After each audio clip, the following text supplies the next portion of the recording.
नमस्कार, स्वागत है आप सभी का जनसत्य न्यूज पर। मैं हूं आपके साथ अनु सिंह। खबरों की शुरुआत करेंगे जहां सचिन पायलट को राजस्थान के हाईकोर्ट से राहत मिल चुकी है। विधानसभा स्पीकर के द्वारा दिए गए नोटिस पर अभी स्टे लगा दिया गया है, यानी विधानसभा स्पीकर विधायकों को अयोग्य करार नहीं दे पाएंगे। हालांकि अन्य मामलों को लेकर अभी भी हाईकोर्ट में सुनवाई जारी रहेगी। आगे की सुनवाई में इस मामले के कानूनी पहलुओं पर चर्चा की जाएगी। अभी कोर्ट ने अंतिम फैसला नहीं दिया है, लेकिन फिलहाल ये राहत मिली है कि हाईकोर्ट की तरफ से यथास्थिति बरकरार रखने के आदेश दिए गए हैं। हालांकि इस बीच राजस्थान में जारी सियासी घमासान पर पहली बार सचिन पायलट ने चुप्पी भी तोड़ी है। अपनी भाजपा में जाने की अटकलों पर विराम लगाते हुए उन्होंने कहा है कि मैं कभी भाजपा में नहीं जाऊंगा। उनका कहना है कि वे पार्टी के अंदर रहकर अपनी लड़ाई लड़ रहे हैं। कांग्रेस पार्टी सिर्फ अशोक गहलोत की नहीं बल्कि उनकी भी है। पूर्व उप मुख्यमंत्री ने पार्टी विरोधी गतिविधियों को लेकर कहा है कि मैंने अब तक पार्टी के खिलाफ कुछ नहीं कहा। पायलट ने कहा कि मैं सभी आरोपों के जवाब दूंगा। उन्होंने कहा कि मेरी लड़ाई अशोक गहलोत से है, मैं भाजपा में कभी नहीं जाऊंगा। अदालत के फैसले के बाद प्रेस कॉन्फ्रेंस करूंगा, ये उन्होंने पहले कहा था। और अब हालांकि अदालत की तरफ से यथास्थिति बरकरार रखने के लिए कहा गया है, तो इस बात का भी इंतजार रहेगा कि क्या सचिन पायलट प्रेस कॉन्फ्रेंस करके अपनी बात रखते हैं। उन्होंने आगे कहा था कि जो लोग मुझे बदनाम कर रहे हैं वे कानूनी कार्रवाई के लिए तैयार रहें। राजस्थान उच्च न्यायालय जहां आज ये फैसला दे चुका है यथास्थिति बरकरार करने का, और सचिन पायलट खेमे के विधायकों ने स्पीकर के नोटिस के खिलाफ ही अदालत का रुख किया था, जिस पर आज फैसला भी आया है कि यथास्थिति फिलहाल बरकरार रखी जाएगी और तब तक स्पीकर की तरफ से कोई भी फैसला नहीं दिया जाएगा।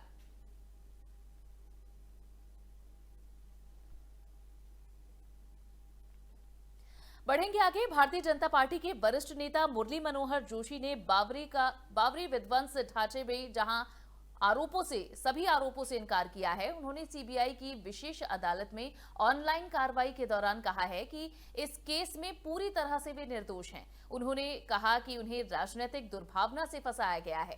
विशेष जज एसके यादव के सामने दिल्ली से वीडियो कॉन्फ्रेंसिंग के जरिए जुड़े मुरली मनोहर जोशी ने अपने बयान में कहा कि उन्हें गलत साक्ष्य इकट्ठा कर गलत रूप से केस में आरोपी बनाया गया। सुनवाई के दौरान जोशी को सीबीआई के गवाहों के जरिए घटना से जुड़े वीडियोज भी दिखाए जाने पर पूर्व सांसद ने कहा कि वीडियो को काट छाट कर अदालत में दाखिल किया गया। जब जज ने उन्हें बताया कि गवाह के मुताबिक 25 जून 1991 को मुख्यमंत्री पद की शपथ लेने के बाद कल्याण सिंह अयोध्या में विवादित स्थल पर गए थे और उन्होंने वहां मंदिर बनवाने की प्रतिबद्धता को दोहराया था, तो जोशी ने कहा कि कल्याण का अयोध्या जाना सत्य है, जबकि शेष कथन असत्य है, यानी बाकी की बात झूठी है।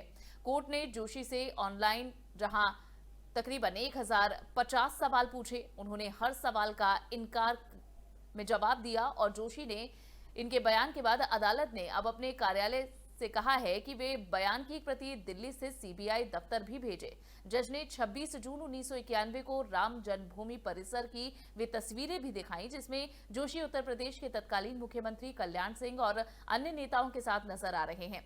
वहीं आज बीजेपी के वरिष्ठ नेता लालकृष्ण आडवाणी अपना बयान दर्ज कराएंगे। आडवाणी का बयान वीडियो कॉन्फ्रेंसिंग के जरिए दर्ज होगा और बयान दर्ज करने से पहले ही गुरुवार को गृह मंत्री अमित शाह और लालकृष्ण आडवाणी के बीच मुलाकात भी हुई थी। दोनों नेताओं के बीच दिल्ली में 30 मिनट तक ये मुलाकात चली। सूत्रों के मुताबिक बाबरी मस्जिद विध्वंस केस में आडवाणी की पेशी से पहले दोनों नेताओं के बीच इसके अहम पहलुओं पर मुलाकात हुई। आपको बता दें कि अयोध्या के राम मंदिर मामले में आडवाणी जोशी प्रमुख नेता रहे हैं। इस मामले में पहले यूपी के पूर्व सीएम कल्याण सिंह और बीजेपी नेता उमा भारती के भी बयान दर्ज हो चुके हैं। अब लालकृष्ण आडवाणी समेत सिर्फ 3 आरोपियों का बयान दर्ज होना बाकी है। सभी 32 आरोपियों का बयान दर्ज होने के बाद उन्हें अपनी सफाई और साक्ष्य पेश करने का मौका दिया जाएगा।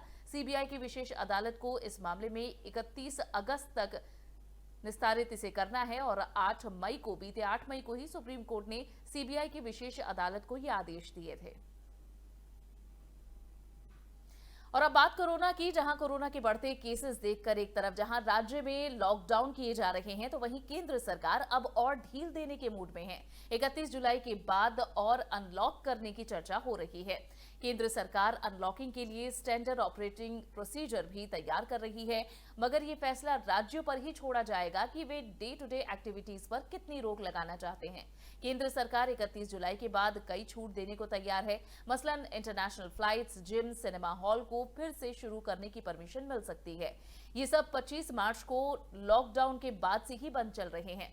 फ्लाइट्स में उन्हीं लोगों को बैठने की परमिशन होगी जिनके पास नेगेटिव रिपोर्ट होगी, वो भी पिछले 48 से 72 घंटों से ज्यादा पुरानी नहीं होनी चाहिए।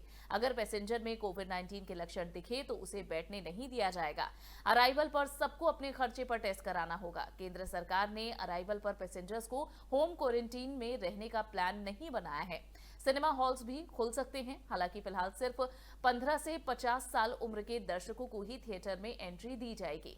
वहीं ये भी बताया गया है कि सिटिंग प्लान भी ऐसा रखा जाएगा जिसमें सोशल डिस्टेंसिंग को फॉलो किया जा सके। 1 अगस्त से जिम और फिटनेस सेंटर्स भी खोले जा सकते हैं, बशर्ते वहां पर सुरक्षा के सभी इंतजाम किए गए हों। देश में कोरोना महामारी के कारण इस साल कई त्योहारों पर असर पड़ा है। सोशल डिस्टेंसिंग और साथ ही लॉकडाउन और भीड़ जुटने की मनाही के कारण पिछले कई महीने में बड़े कार्यक्रम नहीं हुए हैं। कुछ ऐसा ही 15 अगस्त को लाल किले पर भी अब होने वाले कार्यक्रम में देखने को मिल सकता है, यानी भीड़ कम और तमाम कोविड प्रोटोकॉल का पालन किया जाएगा। खबर यह है कि इस बार स्कूली बच्चों को शामिल नहीं किया जाएगा। यही नहीं, कार्यक्रम में शामिल होने वाले मेहमानों की लिस्ट भी छोटी रखी गई है। सिटिंग अरेंजमेंट भी अलग होंगे और पुलिस के जवान पीपीई किट में होंगे। स्वतंत्रता दिवस के दिन दोपहर में राष्ट्रपति भवन में होने वाले जहां एट होम कार्यक्रम में कोरोना वॉरियर्स पर फोकस रहेगा। कहा जा रहा है कि इस कार्यक्रम के लिए मेडिकल प्रोफेशनल और हेल्थ सेंटर के मशहूर लोगों को निमंत्रण भेजा गया है। एक अधिकारी ने यह भी बताया कि इस बार स्वतंत्रता दिवस के कार्यक्रम में मेहमानों की लिस्ट छोटी होगी। हर साल करीब 900 से 1000 लोगों को बुलाया जाता था, लेकिन इस बार तकरीबन 250 लोगों को ही न्योता दिया जाएगा और ये पीएम नरेंद्र मोदी के देश के नाम संबोधन के लिए मौजूद रहेंगे। उन्होंने बताया कि अंतिम सूची रक्षा मंत्रालय तैयार करेगा। आपको बता दें कि स्वतंत्रता दिवस के मौके पर हर साल मंत्रियों, राजनयिकों और अन्य गणमान्य लोगों के अलावा हजारों स्कूली बच्चे लाल किले के सामने तिरंगा बनाकर बैठा करते थे, लेकिन कोरोना महामारी के कारण इस बार कम से कम भीड़ होगी। और इसी के साथ खबरों में फिलहाल के लिए बस इतना ही। आगे भी अपडेट और नई खबरों से रूबरू आपको कराते रहेंगे। फिलहाल के लिए बस इतना ही। वीडियो पसंद आया हो तो लाइक और शेयर जरूर करें। चैनल को सब्सक्राइब करना ना भूलें।